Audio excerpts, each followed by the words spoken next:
What's the deal, boys and girls? We are neither plausibly live, we certainly aren't late, and this ain't breaking news.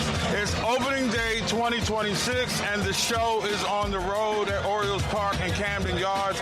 I'm Professor G. Mark Gray. Thanks for hanging out. OG Sports Rap here on the network and Substack. And my longtime friend, very good colleague, Charlie Hustle joins us right now. He, too, a part of the HBCU and MLBBro.com crew. So hope springs eternal. That's the one thing we can talk about every opening day. It springs eternal. But as we look at where we are right now, how much hope do you have for the Orioles? Well, first I want to say what to do, folks. It is opening day here at Camden Yards. Like I said, I am Charlie Hustle, your boy Charles Young, and it is opening day in Baltimore. And I'm going to take it back real quick. The thing about opening day is so impressive to me is the fact that it's the official start of summer to me. The weather's gorgeous outside.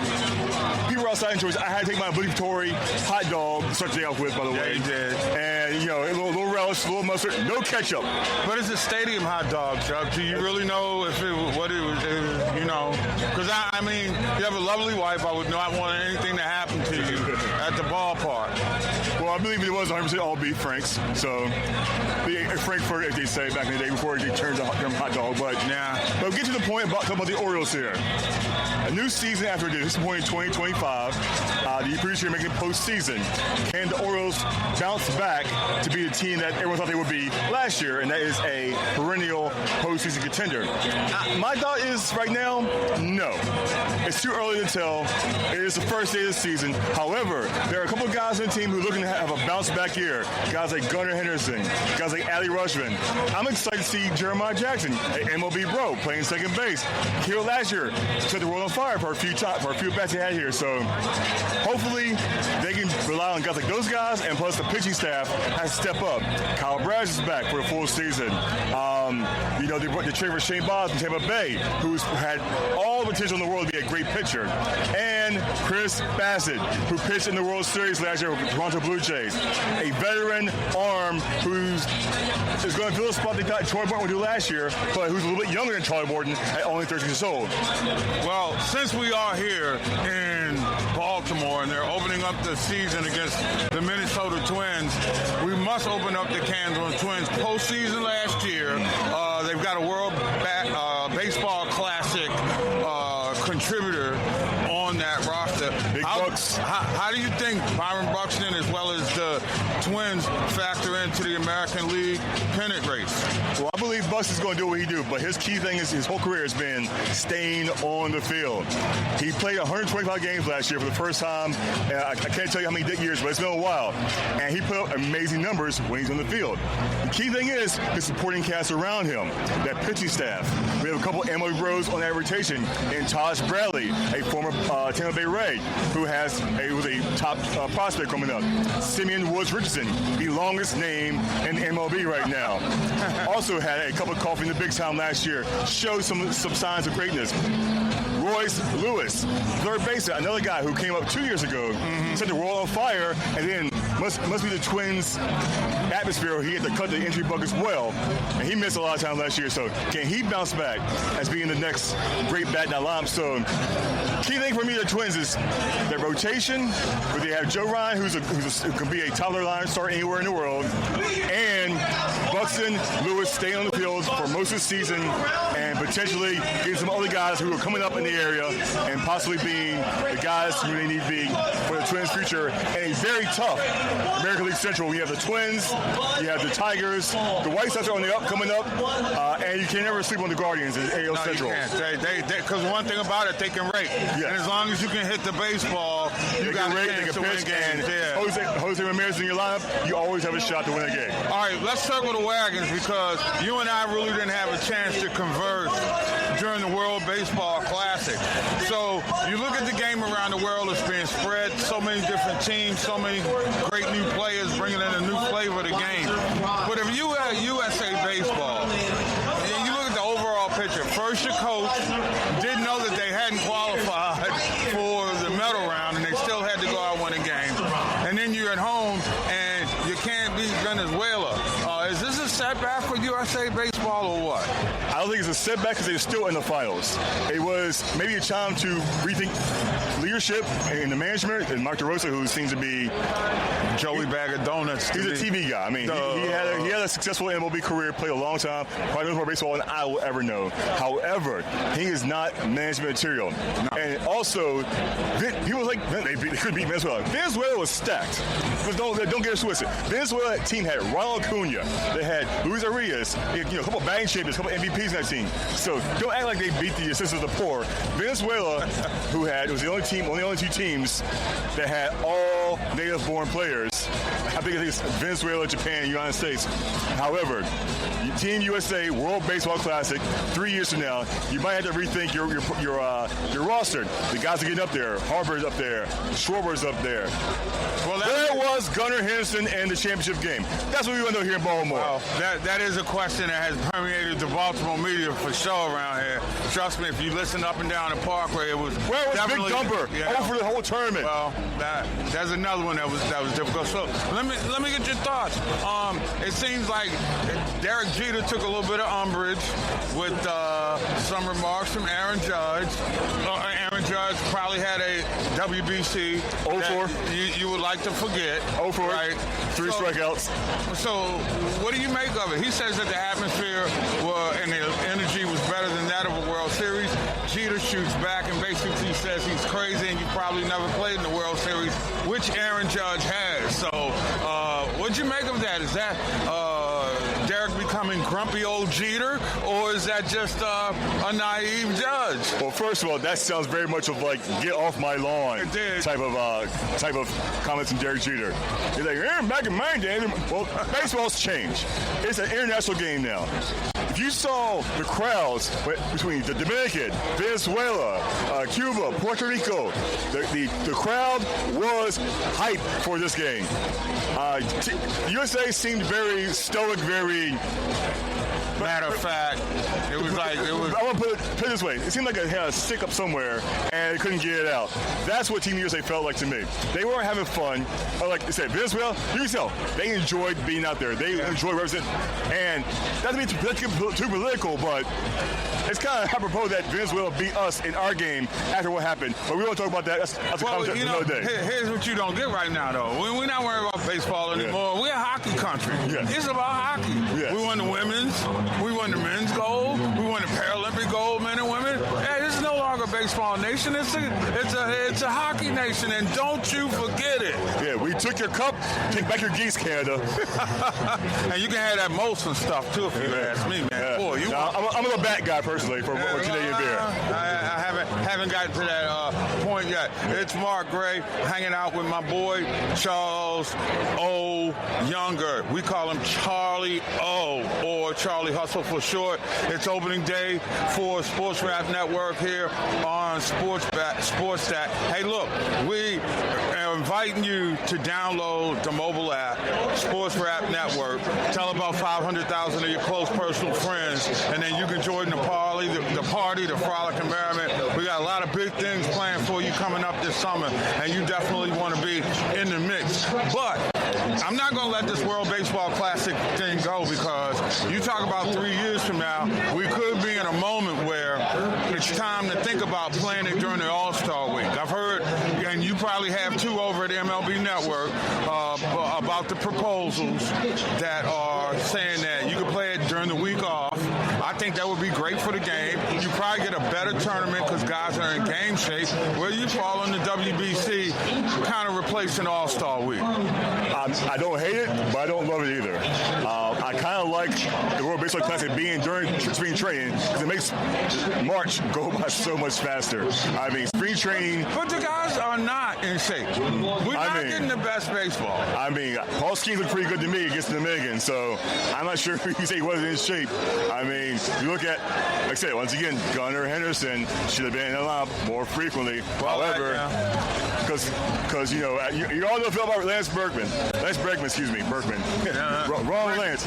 Lance Berkman, and how I feel he We'll leave that alone. But the World Baseball Classic during the All-Star, I like it because I enjoyed Olympic hockey during the All-Star break this year. That was fun. That's something that was a must-watch. I really enjoyed it. So I can see the positive coming from that aspect. However, maybe do it more like a Four Nations style tournament instead of like Olympic. I don't think that we saw the best baseball by anybody, despite the fact of how great the tournament was. And I want to see players at their best, giving their best. And I don't think they put in that position for that tournament. But it was a hell of a tournament, and it was something that even caught the attention of non-baseball geeks like us. So you put everything into the can, it pretty much was a winner. Now, if you really want to get deep, the biggest concern for me is, will there be baseball the next 3 years? I mean, you got a collective bargaining agreement that's in shambles. You got a players association that's got to put in the second string quarterback to try to execute what's going to be one of the more tedious negotiations in American sports history. I mean, where do you see the game right now? Because to me it looks like in limbo, and quite frankly, it scares me. Well, I remember I was in high school when the strike happened, and it was devastating because, number one, you had a great season by the then Montreal Expos, who were in first place. You had all these things going on that were outside the game that made the game exciting, but the stuff outside the game is always what ruins the game for the fans. And when you have billionaires arguing with millionaires, the average person cannot comprehend what's going on. But I'll put it this way to the average person. Just think about any job you've ever had when your boss says, I can't afford to pay you anymore. How would you take it? When they're raking in millions from multiple aspects. But now, in all fairness, this is why I could see a cap. Yeah. Only because you really, from a strategic financial standpoint, can't compete with teams like Dodgers, Yankees, Mets. However, they got to be frugal in their money because we know money doesn't always buy you a championship. So Yankees have won since 2009. So yeah. But my point is, you had a guy in Tony Clark that knew so well how to go into the center of the ring and fight. And you just don't go from contender to champion just like that. And I think that the owners are overwhelmingly in control of this one. Yeah. Well, I also feel I have an issue about billionaires saying they can't afford to pay somebody. If you can't afford to fill a team, don't own a team. Sell a team to somebody else who's willing to spend the money. Also, I'm more for a salary floor than a salary cap. Well, so what's the floor? That's what you can negotiate. I feel like one team's entire payroll, that's one player's, it's unacceptable. When you have players who are getting paid by 4 different teams who doesn't play for anymore, that's weird. I would argue that there's a difference between social service and welfare. Yeah. Okay, so let's be clear about the floor. These owners are on public welfare when we pay the bill. And I'll give you that, but you can't have a floor and not have a ceiling. Yeah. That's bad business. Well, that's recipe for what is that, chapter 13? So where's this revenue money going to when he's revenue sharing when it comes to these TV deals?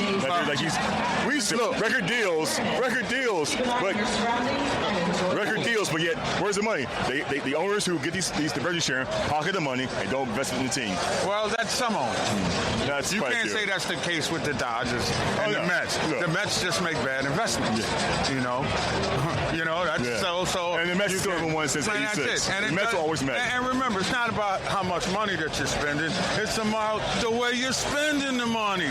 But let's take a pause for the cause right here. It's opening day in Baltimore. Camden Yards is the spot. Professor G. Mark Gray, my homie Charlie Hustle, as we rock on with the first pitch of the new season here. This is how we do it all season long. You know, we got the All-Star game in Philly this year. We got about a 2-hour ride. It's going to be off the chain. You need to stick with us. It's OG Sports Rap on the network. Remember, download the mobile app. We all we got.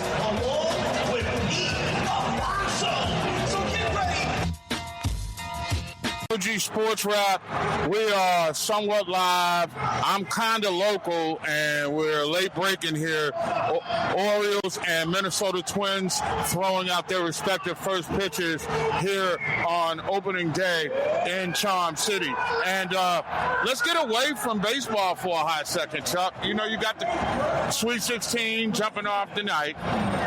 We've seen this proliferation of upsets, and that brings us to a couple of things that have happened as a result of the upsets, and one of them was the firing of Hubert Davis. And I made no mistake about telling everybody I thought it was whack the way he handled his post game, and when you are one of the blue blood programs, it's inexcusable to be down by 19.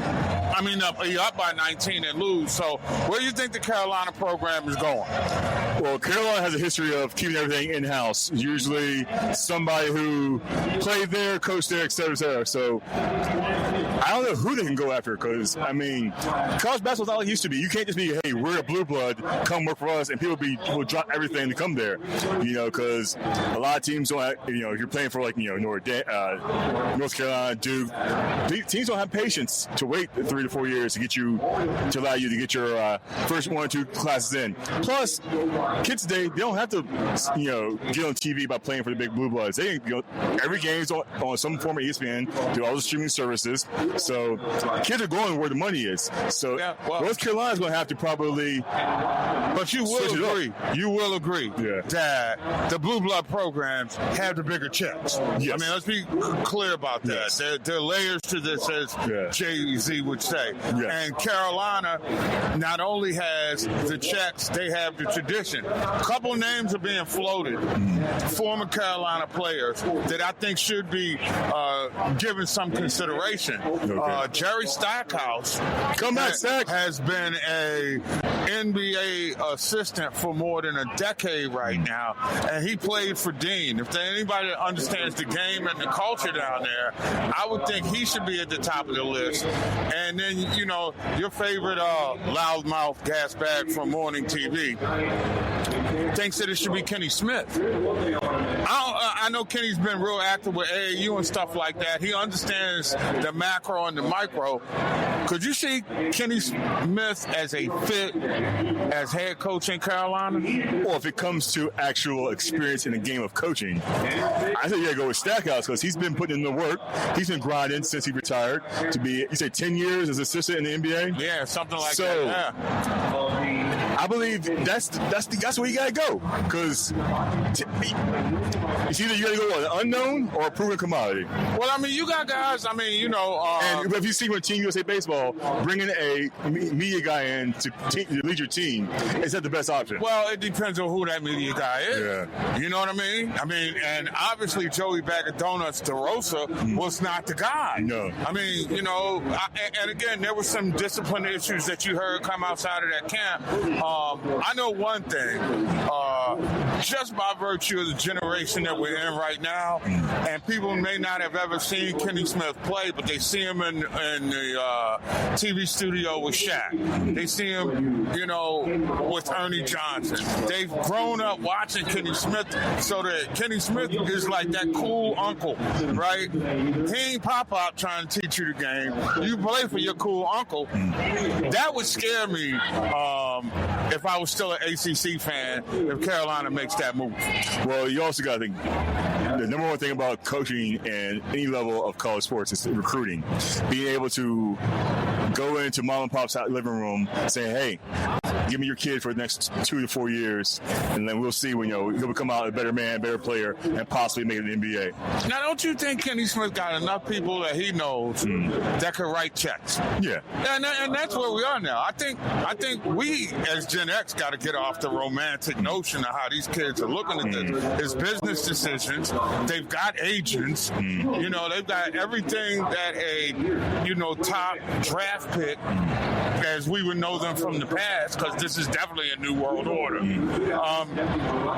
I just believe that the stuff away from NFL, the intangibles, saying, yo, you know, Kenny know people. He on TNT with Shaq and Chuck. I'm a shooter get in. And that would, I think that The only problem he would face is, can he get enough W's as opposed to L's?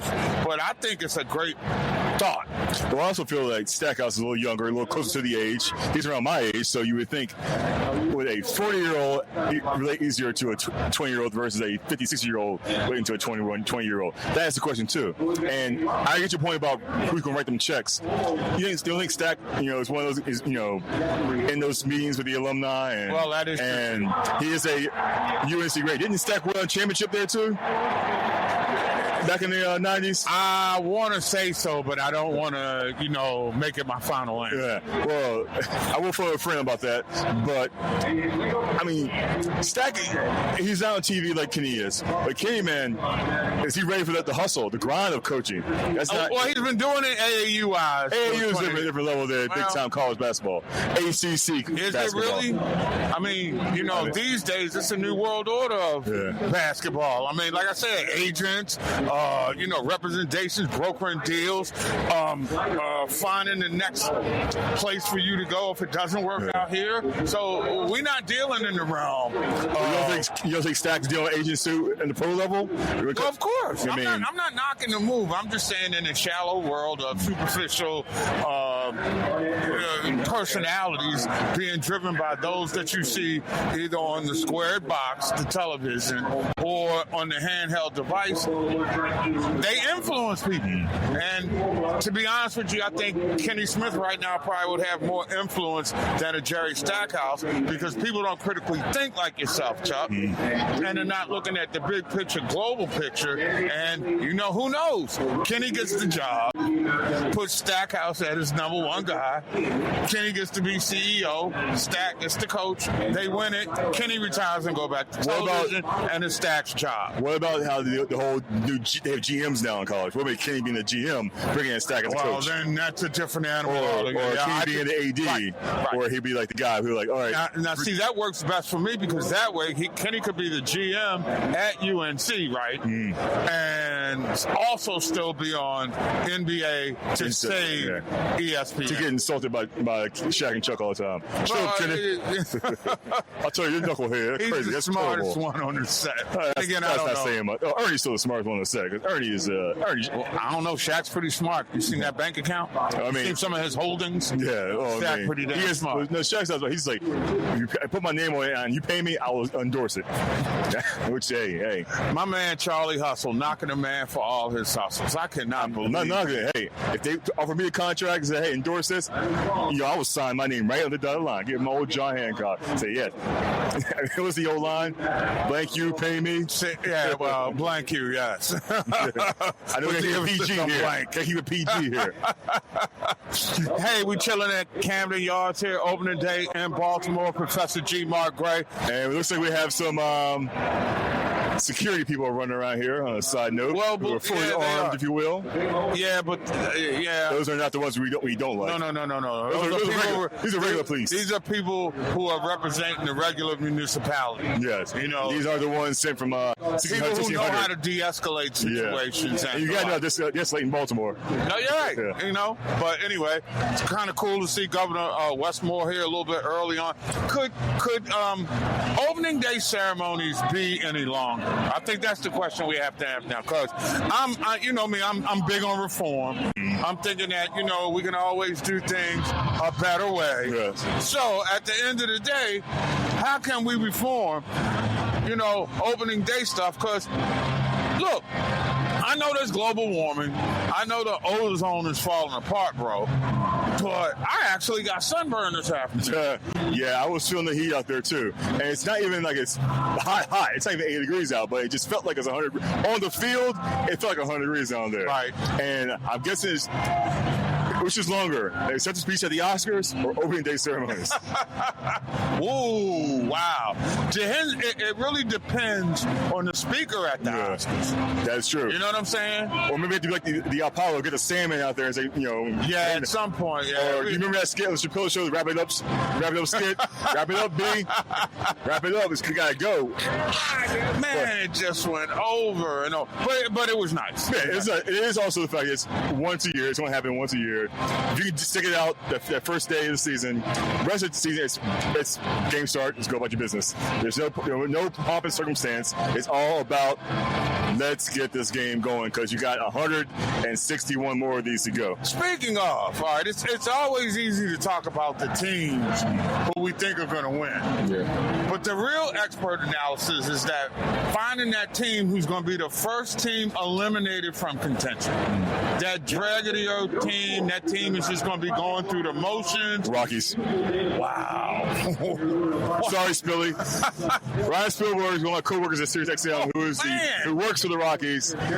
He sees the pain every day. And the Rockies are going to be the first team eliminated from postseason contention. So will they lose 100 games? Yes. Wow. Yes. No hope in Colorado. None. Mike Lyle, I did not say that. Not to blue those Coors Lights, ladies and gentlemen, because you'll be drinking a lot of those this season in Mile High Coors Field. Good friend of the show, Michael Lau, that probably now has, he's verklempt. There's something in his throat right now, and I may need him as a guest to see if he can refute your argument. Yeah. Well, at least they won't set a record this year. They'll have 100 losses, but they won't break the record of most losses in a season. I mean, that team still has Chris Bryant, who is still collecting a paycheck, but hasn't played in like 3 years. Isn't that great? Now, see, those are players. Those are collective bargaining issues. Yes. That could be negotiating points that the owners win on. I mean, you think about the money that they have to pay out for players whose elbows blow out, whose shoulders blow out, things of that nature. I mean, they do have some legitimate concerns, especially when you're playing people, $70 million over 10 years, or some getting as much as 35 or 40 annually. Well, don't hate the player. Hate the game. Well, I mean, no one twisted the arm and say, you got to sign this guy. They do. He's called an agent. Or she's called an agent these days. Well, exactly. If you want to win, you can take a chance. It's called taking a chances, right? Yeah. Every great businessman takes chances, right? Yep. And once again, don't get me started about billionaires crying about their money because they got plenty. So they can eat that money in dead cap, or whatever you're going to call it. And then we don't have that. That's right.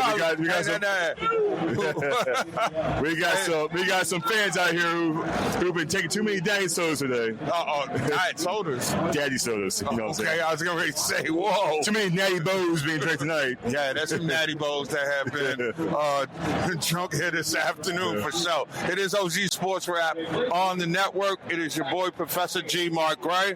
We are plausibly live, somewhat local, and damn near the late breaking from Oriole Park in Camden Yards. Now, don't forget, Natty Bows and Baltimore O's. It gets no better than, I don't know, you forgot the crabs. We got no crab. We got a crab dog over here. But we'll work on finding that out. Anyway, back on the other side, we'll talk some more college basketball and other things making headlines in the Sports Groove universe. This is OG Sports Rap on the network and Substack. Remember, download the mobile app. We all we got. We are rocking with the fans in Camden Yards in Baltimore. Professor G. Mark Gray back with you, along with my man Charlie Hustle from Charm City. OG Sports Rap on the road. We'll be making trips up and down the I-95 corridor this year. So if you want live, local, Black American baseball coverage and other stuff, you're definitely going to make it work with us. But we got other stuff going on this evening right now. We're in the Sweet 16. And, you and I haven't had a chance to talk on the program. So how your brackets look right now? The South bracket, dead to me, because Florida, what happened? My East bracket looking pretty solid. By the way, I'm going to go back to what you said about North Carolina. The only good thing about that game happened to me was I bet on VCU. I got I got a little payday from VCU. Thank you very much, Virginia Commonwealth University in Richmond, Virginia. I picked one of the greatest parlays in the history of parlays, picking High Point, VCU, St. Louis, and TCU. And that little $3 parlay paid me out $415. Wow. You hear me, folks? Good job. $415. Like I said, TCU over Ohio State, High Point over Wisconsin, VCU over North Carolina, Texas over BYU, and St. Louis over the Georgia Bulldogs. So I had to snap that a little bit. But back to the Final Four. No, we're not getting that far. No, we're not going to. You know, who's been the biggest disappointment by conference? I mean, because when you get in teams like the Big Ten with 7 teams in the conference, in the tournament, ACC I think has 6. Yeah. I mean, you got these big power conferences that are getting dropped. Now, is that a byproduct, in your opinion, of them having to face each other in earlier rounds, or mid-majors catching up? I think it's a little bit combination of both. You know, two things can be right. The mid-majors have always had, you've always seen those upsets, you know, the 5-12 upset, you know, 6-11, those upsets have happened, but you're seeing more and more now the 13s, the 14s, the 15s, and 16s having more competitive games against the big bloods. Also, injury has something to play with too, because a lot of teams have their best stars are not playing in these games. So, and plus the money. Some of these majors do have some that they might have what North Carolina money. They have good enough money to compete. They have some nerds who go into these smaller schools who end up having, you know, become tech giants. Why they gotta be nerds, man? Hey, nerds rule the world this day. They do. What's the most popular movie franchise out there? Marvel. Nerds. You know, I'm one of those nerds. We rule the world. Numbers guys rule the world. So used to be back in the day, you would say, hey. See, once again, I'm ahead of my time. I'm still cool, and the nerds are ruling. I'll be damned. But when the nerds weren't cool, I was a nerd.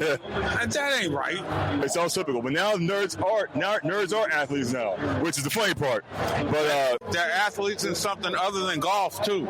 Yes. And so I'm looking at some of my brackets here. In my work league, I went from being a top 10 to somewhere down towards the bottom. Almost dead last in my bracket, because the round of 32 was a bear. Yeah, but I still have my winner in Arizona still there. But my biggest disappointment, team wise, obviously Florida be a number 1 seed out before 316. Conference wise, well, I will say this: my college game, my Final Four is intact. Yes, I will say that. The question is whether or not.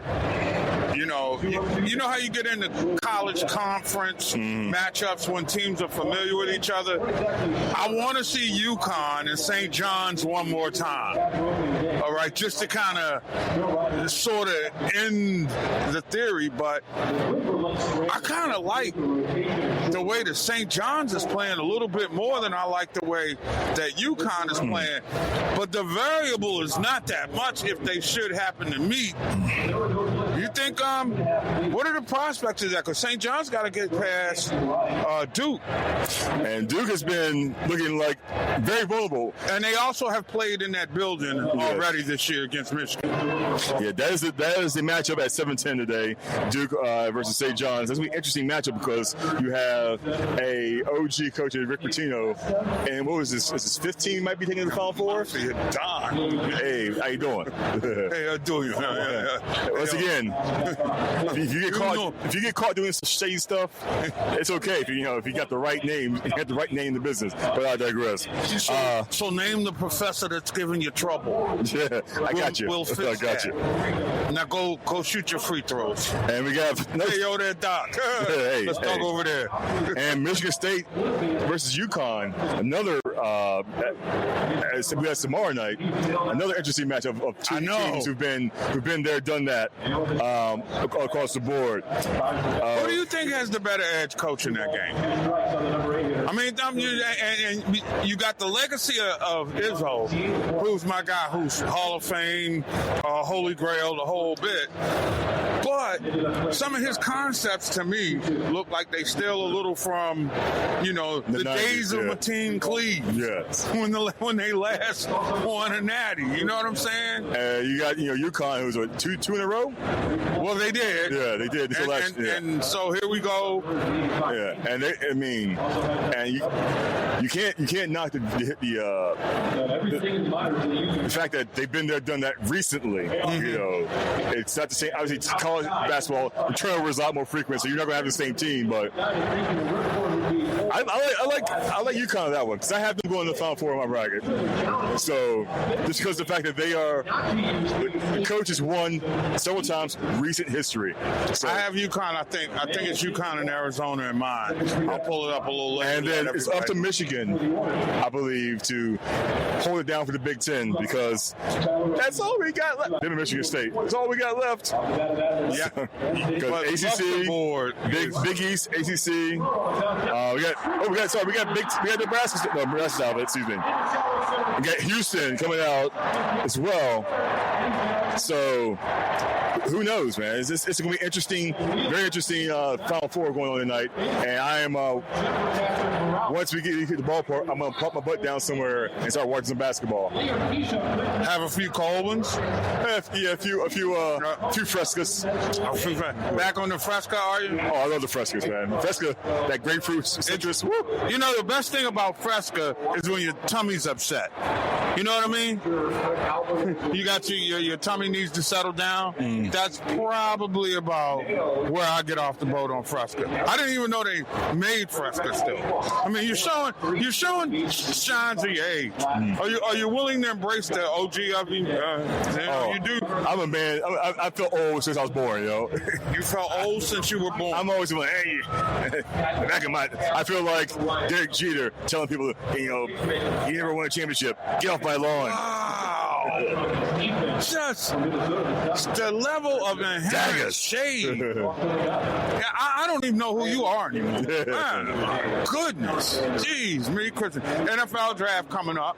Yes. You know, we got to talk a little bit about that because it's amazing to me.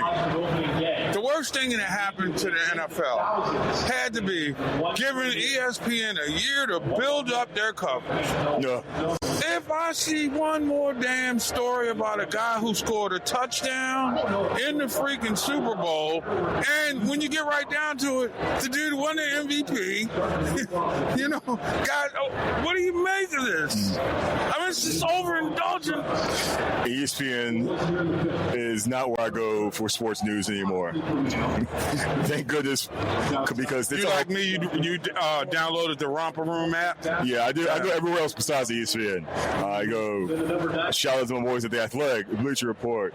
You go, ESPN's all about DraftKings. Yeah, yeah. They give you a free channel, I bet, because you know this segment is brought to you by DraftKings, ESPN's official draft gambling site. Because our gambling site sucked, so we had to cancel it. Does that not speak to the hypocrisy of life? That speaks to the hypocrisy of everything. Gambling's bad. And then you have things out there like Kalshi and stuff like that. And the state of Arizona is suing Kalshi for stuff like this. So what is going? I am not against gambling. Let me say that straight up first. Gambling is another fun way to enjoy the game. And we have. I hear. Oh, amazing catch, by. Wow. What a catch. We can't describe it to you, but you'll see it once or twice. It'll probably be a top 10 play on Sports Center, just like that. Yeah. Free advertising for the worldwide skeezer. But Sports Center, if ESPN does a terrible job of covering baseball, and any other sport is not football, they do a piss poor job of that. And in the interest of full disclosure, Charlie Hustle over here is part of the MLB network family on satellite radio, of which I was. Back before the pros took over. Yeah. But it's kind of a,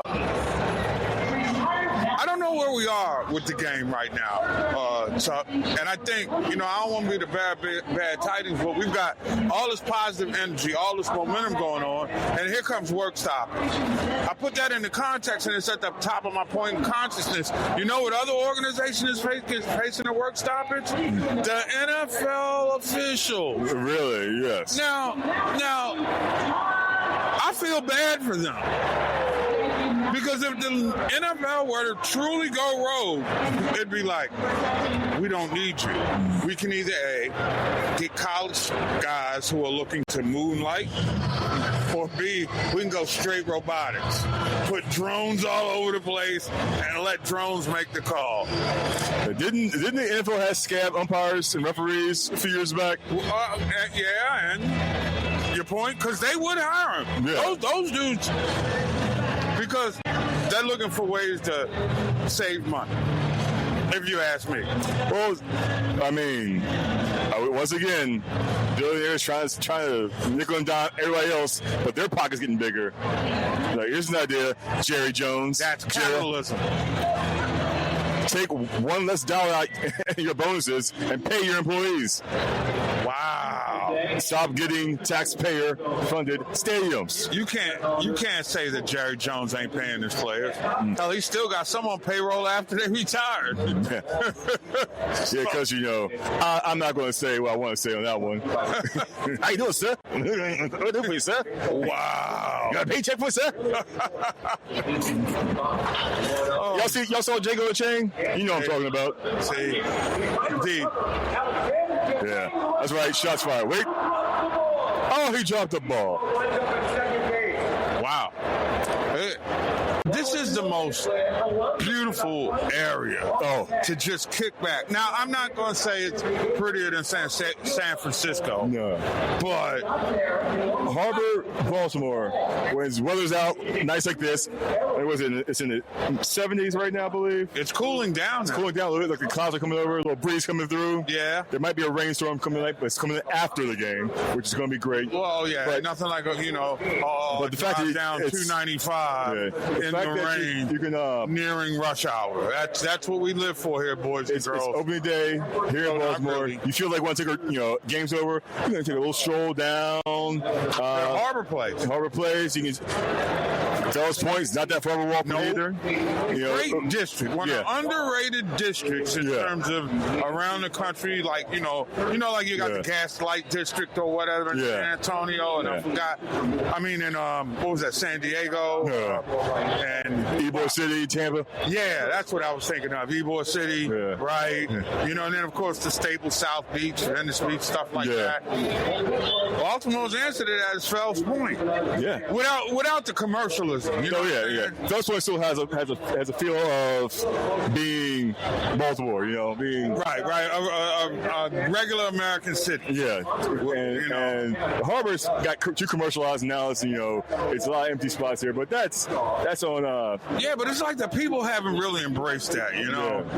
They still, good regular folks looking to work hard, earn a good living, and have a nice life, despite being about 45 minutes down. If I rule the world, fan. Yo, my son. See, that's what you do. Anyway, you don't get old school hip hop, sports talk, and culture anywhere like this on the road than you do with OG Sports Rap. So get with the program and tell about 500,000 people that you know to download the mobile app. Amplify the message. We're the people's program. All peoples. Okay? We got your back when nobody else does. OG Sports Rap on the network. Remember, download the app. And if you miss anything, you can always catch highlights on Substack at Sports Rap OG.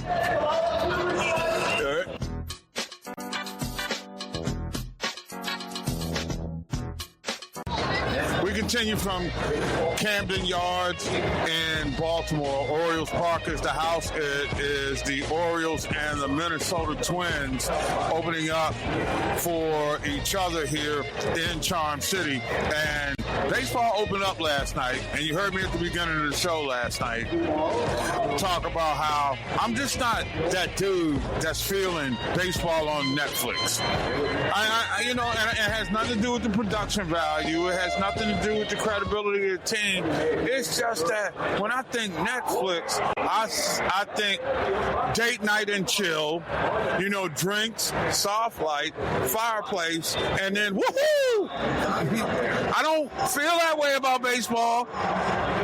I like going to the ballpark, and maybe it leads to that. But as it stands right now, if you want to watch baseball and you ain't into streaming, you can't get the game. Well, as someone who had MLB.TV for the past 7-8 years, I finally canceled my subscription because at the end of the day, it was too expensive.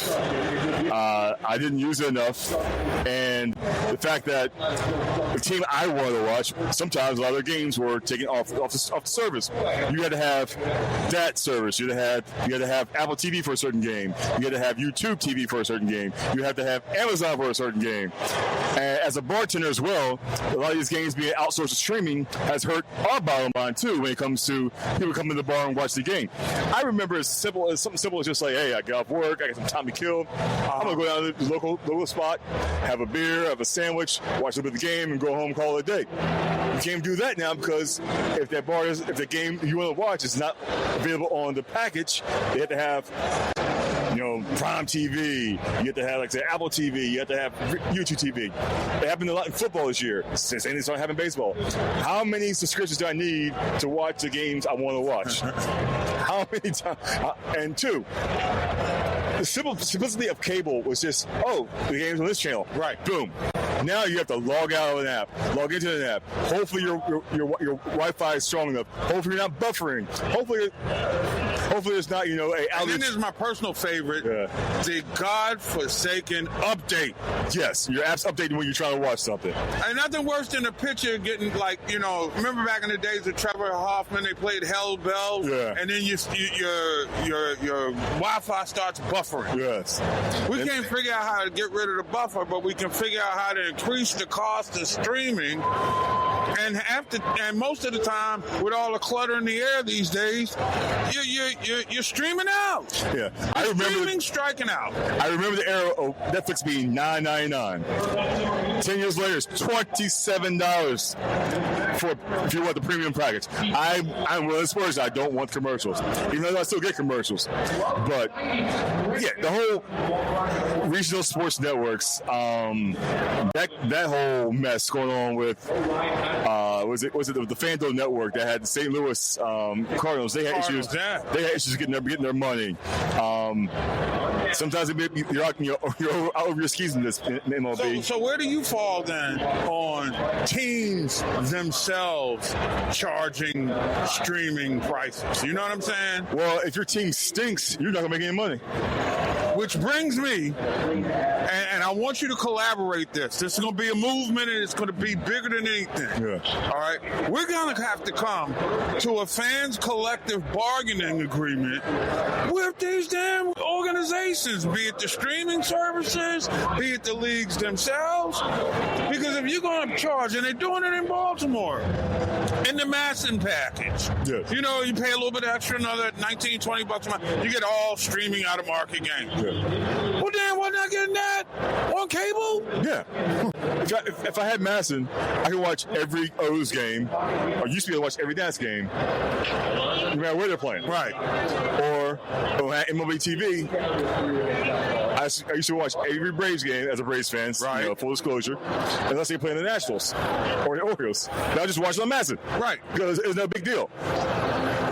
But the blackout rules, are these stream rules going to get rid of the blackout rules when it comes to not going to watch certain games because whatever BS reason they want to give us? Right.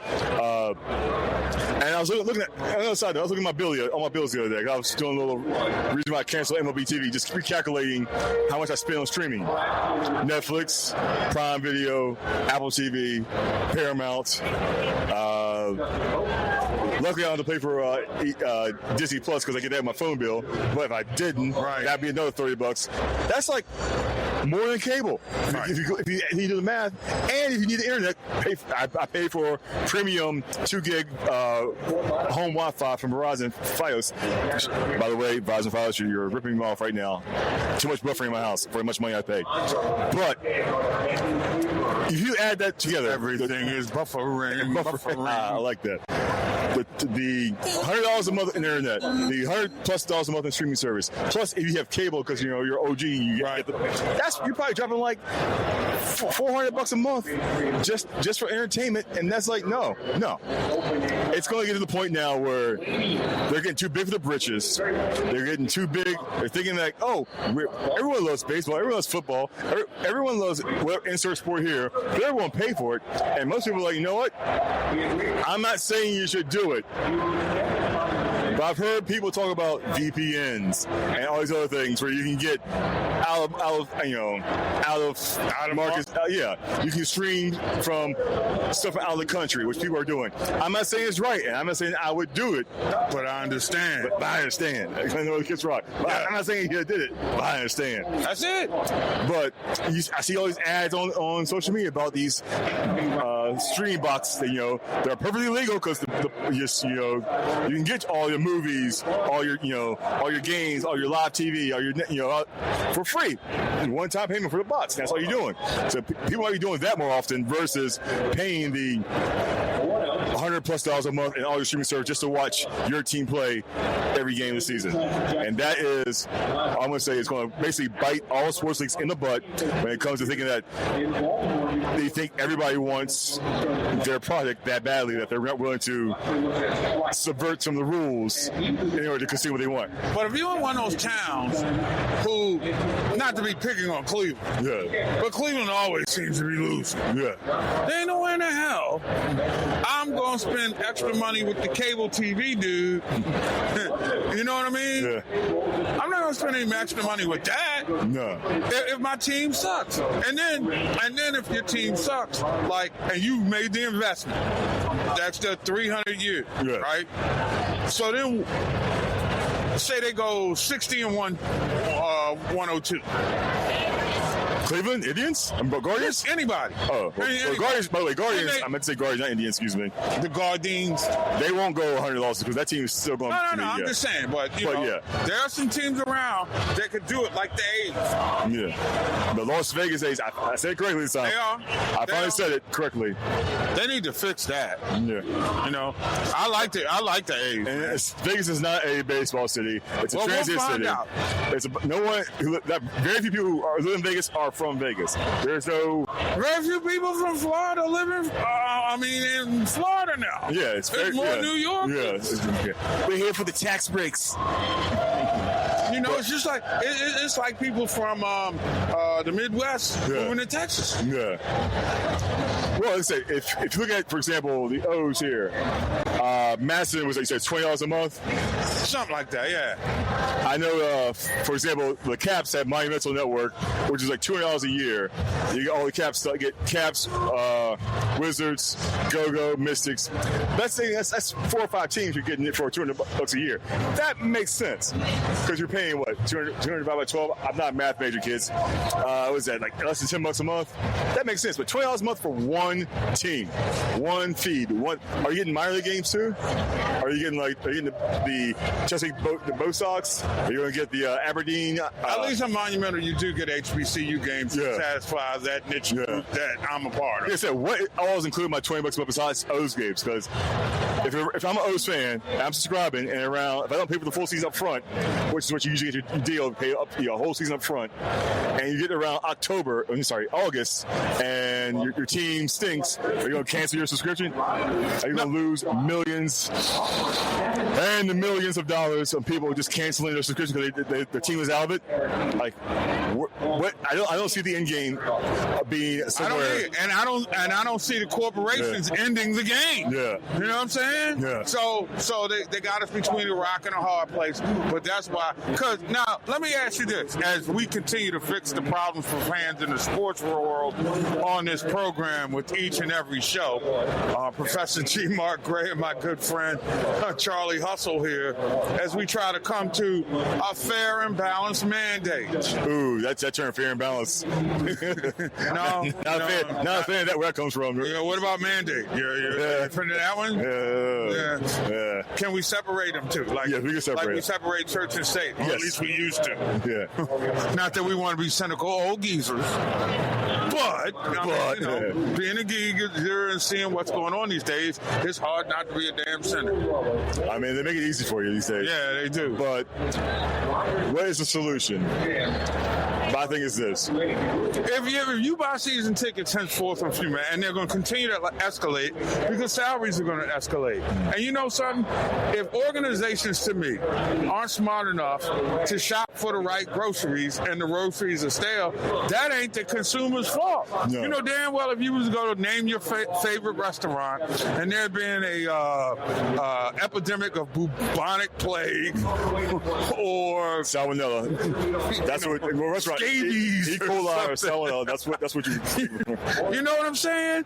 So if somebody perishes from that, then their family is probably entitled to some funds to offset the cost of the loss to the loved one. I'm offering up for that as a benchmark for, hey, look, if your team doesn't at least finish 500, you got to come back.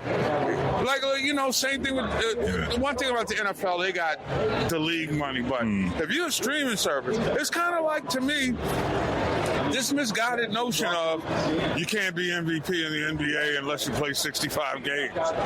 Dude, if your 60 games are like that and you happen to get hurt, you should be, in consideration for the award. I'm like you, hardworking man, pays extra money on your cable bill for a consistently bad program like the Braves were before John Shareholder, quite frankly.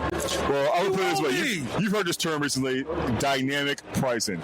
Yes. Get rid of dynamic pricing. Because all that means is, what you're saying is,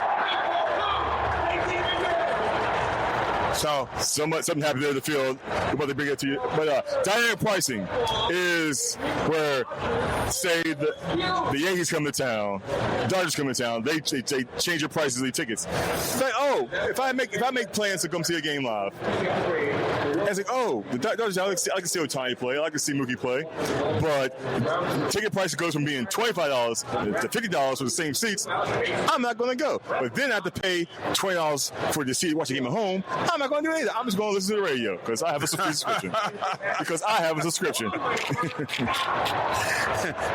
right, humble brag. They get me for my money, but that's where we are with it, for sure. Because something's got to happen because owners are still profiting. Yeah. Players are still getting paid. The NBA has got to fix that load management thing. Yeah. And here's something else I'm trying to reform. The length of the NBA game. I think you take 2 minutes per quarter off. You have more players healthy. It's a 40-minute game, just like in college basketball. Players last a little longer.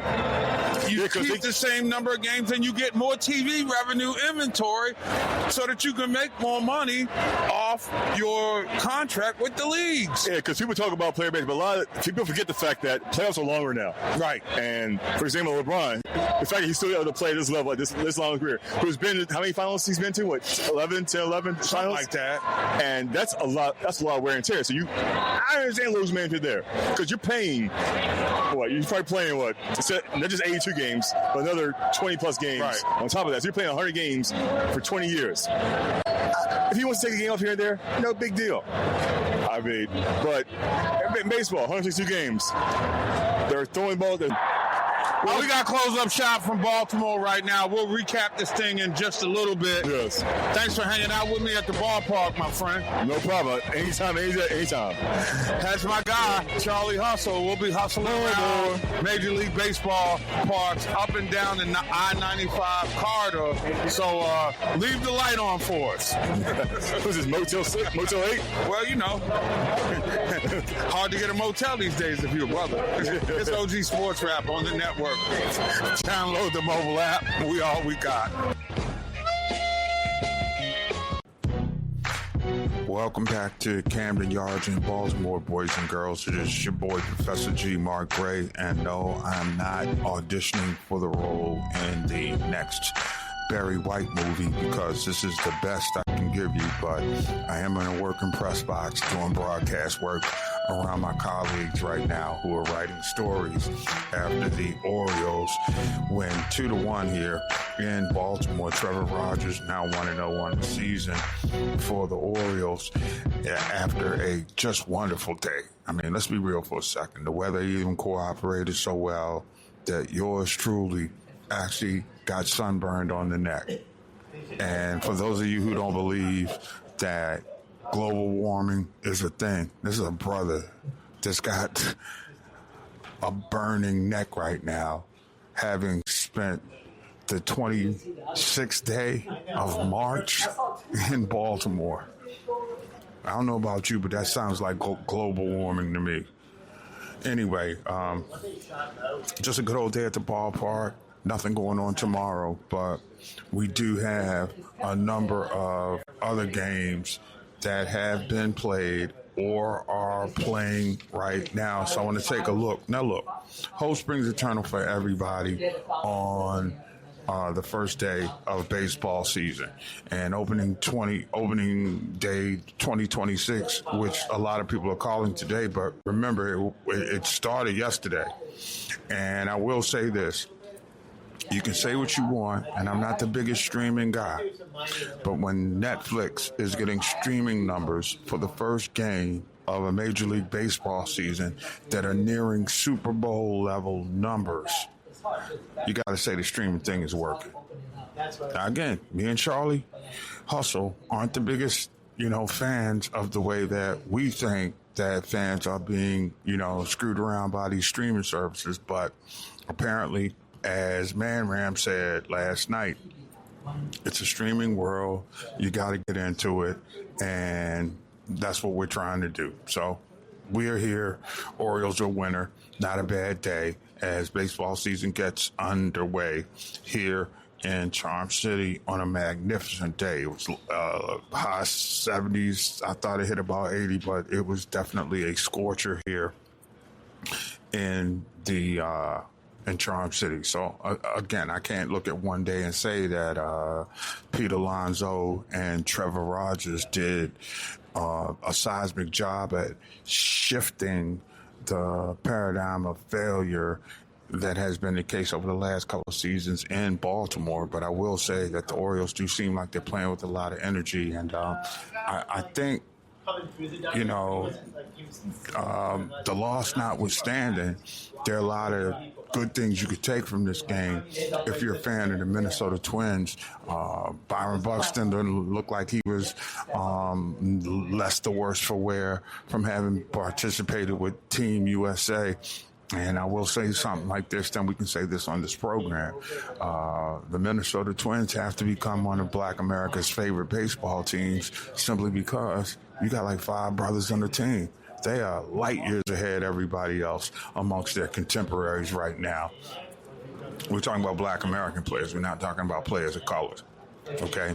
Just so you know where we're coming from on this one. So we'll keep an eye on that. We'll talk more about it a little bit later on in the coming months. We got 6 more months of baseball to talk about, boys and girls. So I'm pretty sure this will be one of the many things as we count down, though baseball having much bigger fish to fry as we start the 2026 season. But I did want to get into some other things. There is this business of the Final Four. And we will be there by this coming Sunday. I mean, we won't be there but I really like the makeup of this year's Sweet 16. I don't think that there's any gimmies in any of these games, and I don't think the term upset should be associated with anybody else in this tournament. Now, unless you just want to hold on to the tried and true tale that the better seed is the better team. And as we've seen, that's not necessarily the case. Okay? And there are a lot of people that are getting new jobs or have been fired from jobs because they had to find out the hard way that this was something, that just wasn't going to be. It's a 4-game schedule that's jumping off this evening, boys and girls. And each one of these matchups has just something that's so scintillating about it. It's just a great night of college basketball, so I can't wait to get back to this, the castle, kick my shoes off, put a cold one in my belly, and watch. Things have already started. You got Purdue and Texas coming out of the West Regional. That's a game where neither team is going to back down on anybody. Purdue is physical, the epitome of what the old school Big Ten is. They're big, physical, but their wing players are a little bit more athletic than I've ever seen in the past. And Texas is just a beast. And we go through the gauntlet that this 11th seed had to go through playing in the SEC. So you see a Kentucky twice. You see an Alabama twice. You see an Arkansas twice. And why do I bring those teams up? Is because those are teams that are still playing. And if you look at the night schedule in the Sweet 16, primarily if you look in the South and the West, it is all there's almost as though you've got this some kind of symbiotic thing going on, because you have equal number SEC and equal number Big Ten.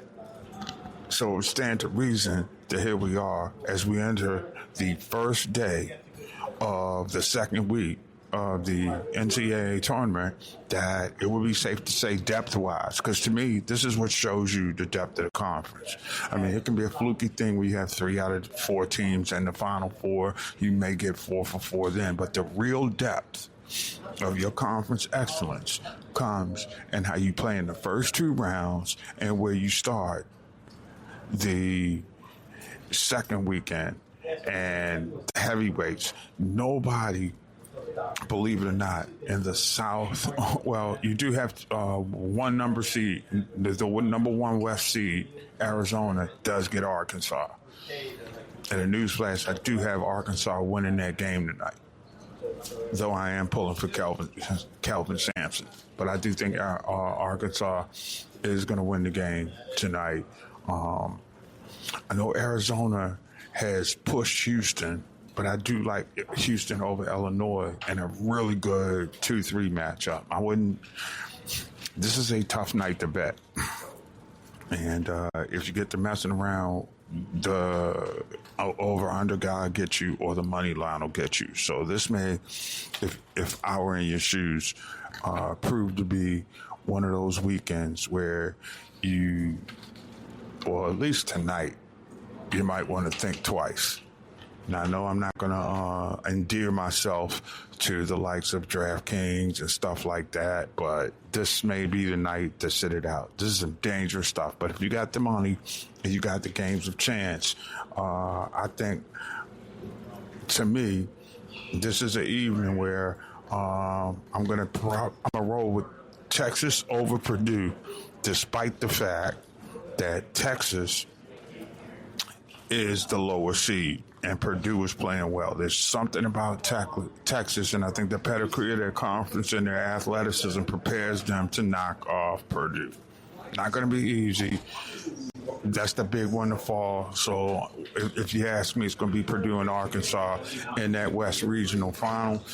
Down south, I kind of like Iowa to knock off Nebraska in a good old-fashioned white-knuckle, old-school. Well, it can't be so old school because Nebraska is a kind of new thing into the Big Ten. I mean, I'm not, you can't call a team a blue blood when they wear like crimson Husker colors, but it'll be interesting to see that game play out. So we're watching these games clearly, and then tomorrow night, 4 more games. So what can you ask for? It's just, to me, this is, it may be the best time of the year. Got some NBA news I want to get to. And the Chicago Bulls going to be without guards Jaden Ivey and Jalen Smith for the remainder of the season. Both of them catching injuries, which brings to mind a question.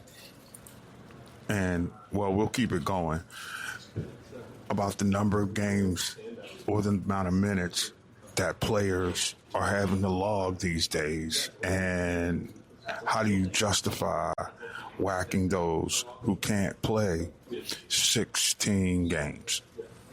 Well, 65 games, I'm sorry. And we're going to have a lot of guys on the outside looking in because their bodies failed them. And the league has got to find a way to deal with that. Another interesting piece that I saw according to the Associated Press earlier today. Don't know if you had a chance to see this, that Damian Lillard is going back to the Portland Trailblazers is basically to finish his career. He got a 3-year deal worth $42 million. Yeah, I'd go back to the favorite place I worked before if they was going to break me off with $43 million. I think we might be able to reconcile all differences then, or at least the most of them. Wow, $42 million to conclude your career. What a freaking life. I mean, really, that is next level. I'm just mystified by it. Then there are teams where it's clearly like they may not be tanking in the NBA, but they're already in the tank. And that's where I have to start outing like the Minnesota Timberwolves and especially the New York Nets. First off, at least the Wolves are playing tough and playing through injuries.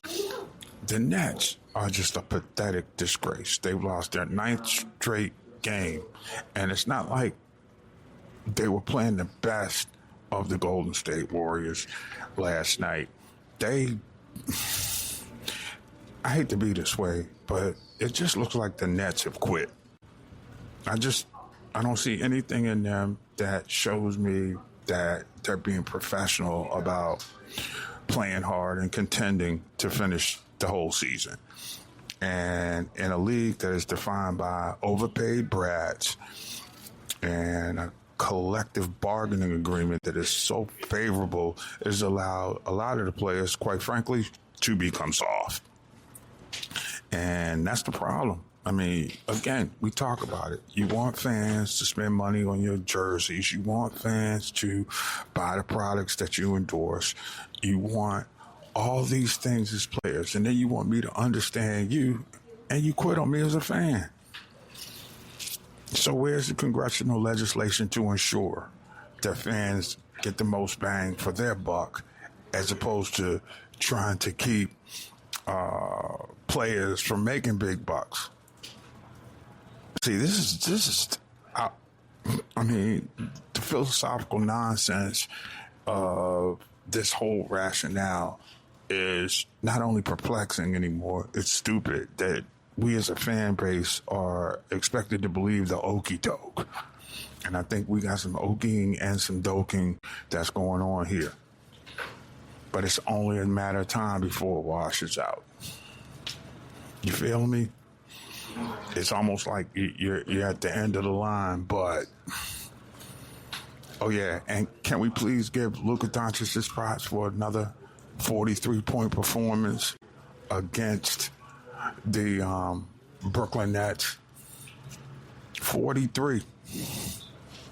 Now just think about that. And remember, a year ago at this time, people were trying to tell you that Luka was washed up, he was fragile, he couldn't stay healthy. And now look at him, 43, and we're in the final 15 games of the season, and he's still doing it big. Can't wait for the NBA playoffs to start. Can't wait to get done here tonight and go watch some more Sweet 16 football either. It's your boy, Professor G. Mark Gray. OG Sports Map continues still at Camden Yards. We're going to wrap this thing up from Charm City so I can head down the Parkway and get with some of the Sweet 16 action on the other side as we continue on the network. Remember, download the Sports Rap Network mobile app because we all we got.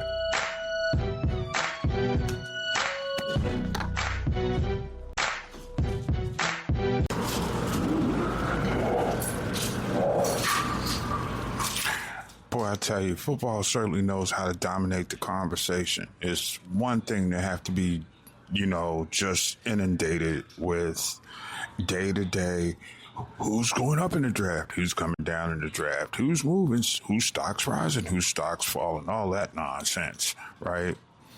But what we don't really talk about now is what's going to happen if the players get their money and then the owners get their money and the coaches get their money and you got all these entities that are ready to play and there's nobody to police their games.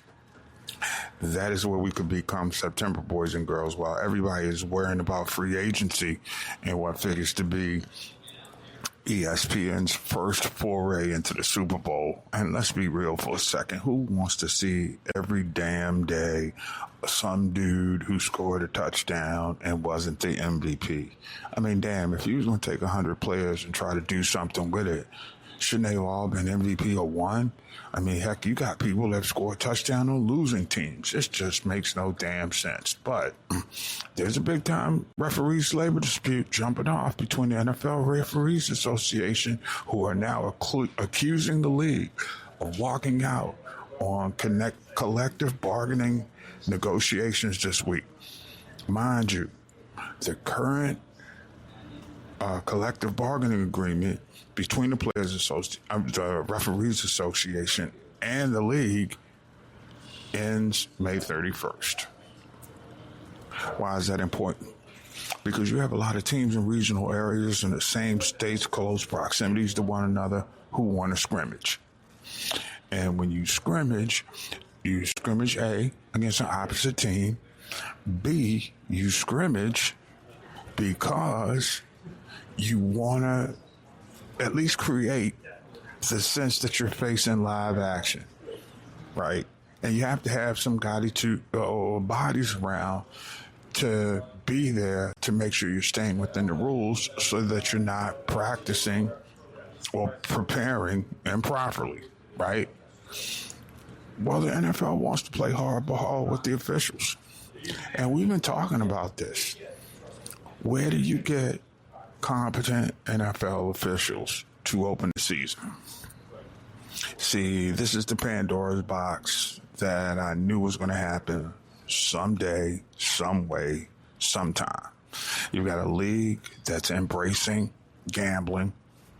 One of its major network partners owns a gambling parlor.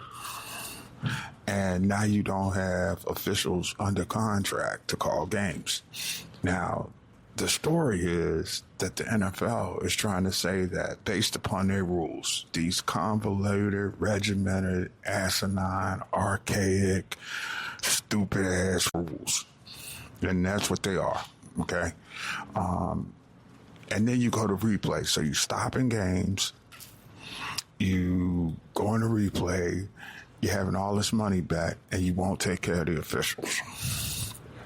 I'm mystified how these brilliant business people would let something so petty and so childish as a dispute with the officials to derail their multi-billion-dollar league. I don't even know where to begin with this one. Really. What are you going to take some UFL official? What is it? This UFL now? Whatever the hell they calling that thing that jumps off this weekend? You know, the fake pro football league or whatever. No disrespect. I mean, those guys are out there, you know, putting their lives on the line for a league that is still playing in the spring opposite baseball and the Masters. What do we do about this, friends? How do you know you're going to get a fair, clean, judged game, especially for those of you who may be like me every once in a while wants to take that game of chance, parlay it, and seeing if I can have some spin to scratch. Because to me, if you're looking to make your money as a gambler, you're a fool. All right, they're going to slide the algorithm, but the NFL is really getting itself into some hot water. You can't be the league that starts taking money from gambling enterprises and not have officials that are 100% totally committed to adjudicating your game fairly and equitably. Because when you treat officials like this, what makes you think that even if you bring in another crew of officials, they're not going to work with the syndicate to fix games that they know would cost you money? You ever heard of the term, hell hath no fury, like woman scorn? All right, the NFL mess around and scorn referees, the officials, you're going to see mass anarchy. And players know this. Players may not agree with the rules, but they know that the guys that are calling the game are the best in the world at calling the game. You can't bring a batch of dudes that you're going to coach up, try to quickly, put them in position to call games. In many instances, games that are too fast for them. And the thing that makes the pro official work, the thing that makes the pro referee, linesman, umpire, what have you, is so good is they, despite getting up in age, still keep up with the speed of the game. And I don't think the NFL just doesn't respect its labor force. There's not an entity in the league that's a part of the workforce, and I'm talking about rank and file working human beings, not the multi-billion-dollar celebrity endorsement money earning egomaniacal fools that after every catch they make in the middle of the field, they got to look at a TV camera to validate themselves. Y'all gonna miss those mini flags. Y'all gonna miss those long stoppages to get it right. Because while I hate that stuff, these guys are pro at it. They work year round.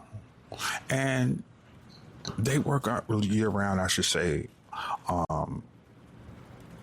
getting better at the individual inside the craft. This brings to mind just a pathetic, disgraceful way that the NFL's owners are playing, they're playing checkers with a league that's perilously close to facing its demise through no other fault but their own. There's something that should have been handled a long time ago. In many respects, there should be an NFL team of officials that are full-time officials so that they don't have to work professional jobs during the regular season, while they're getting ready for their professional side gig, which is a really sweet gig. Okay? You're one of the most elite officials of any sport in the world.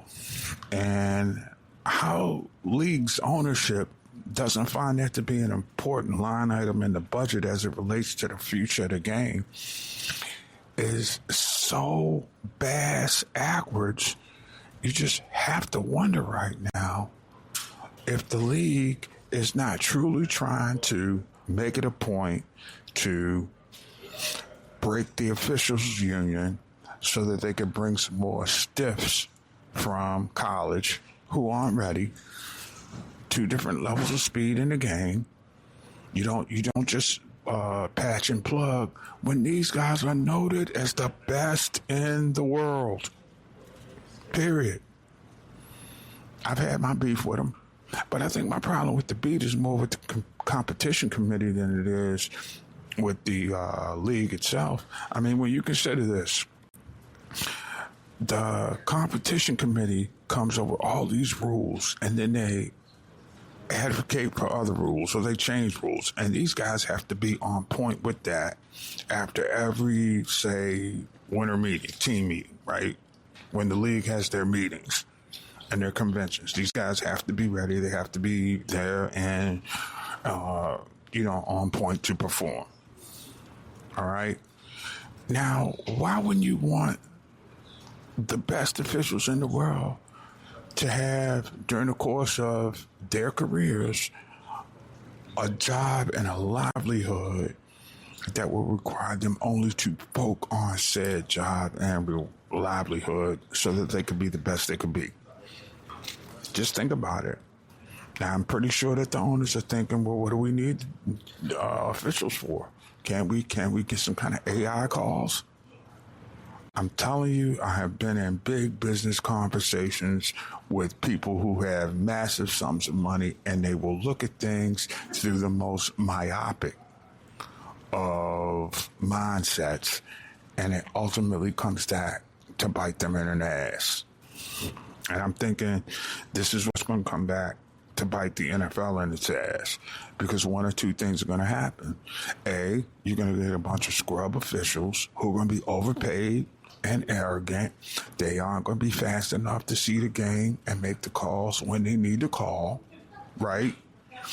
And then on top of that, you're going to have massive shifts swing. I mean, think about it, man. You got games in the NFL are just defined more often than not by less than 10 points. You cannot tell me that the overall line shifts in NFL sports will not be adversely affected by a competent officiating. That's just something you just can't do. And it's just being wrapped, swept under the rug. We're finding out we got these new scheduling things. We got teams that are going to play down in Australia during the season. I mean, what the hell is that about?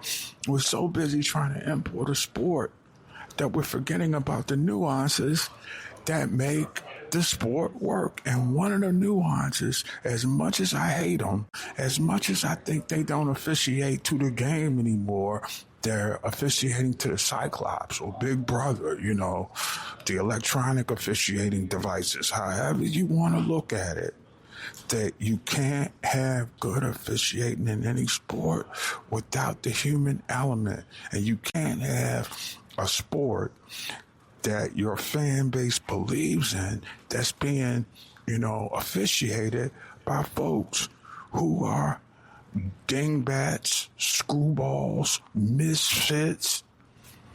It's like you're going to bring a whole group of longest yard type of officials into the NFL, and this is supposed to be the holy grail of American sports. In the words of Vince Lombardi, what the hell is going on out there?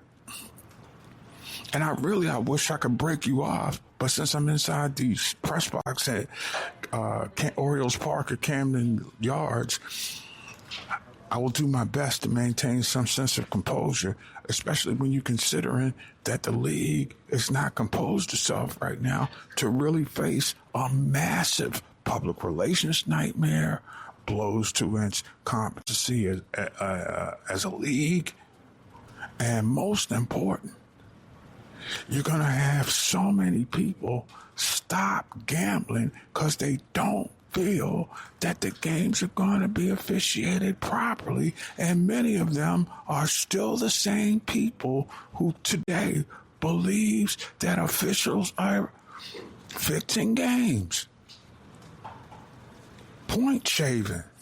But okay, NFL, you guys are the smartest group of rich billionaires that this country probably has right now.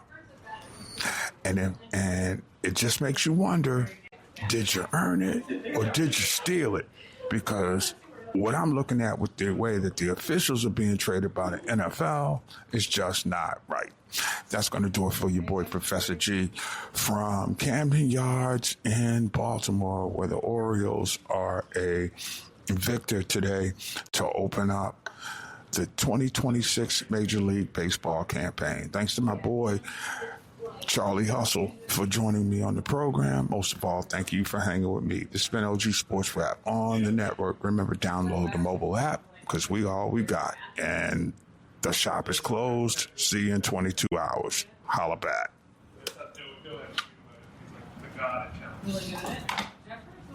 Like 100 times better than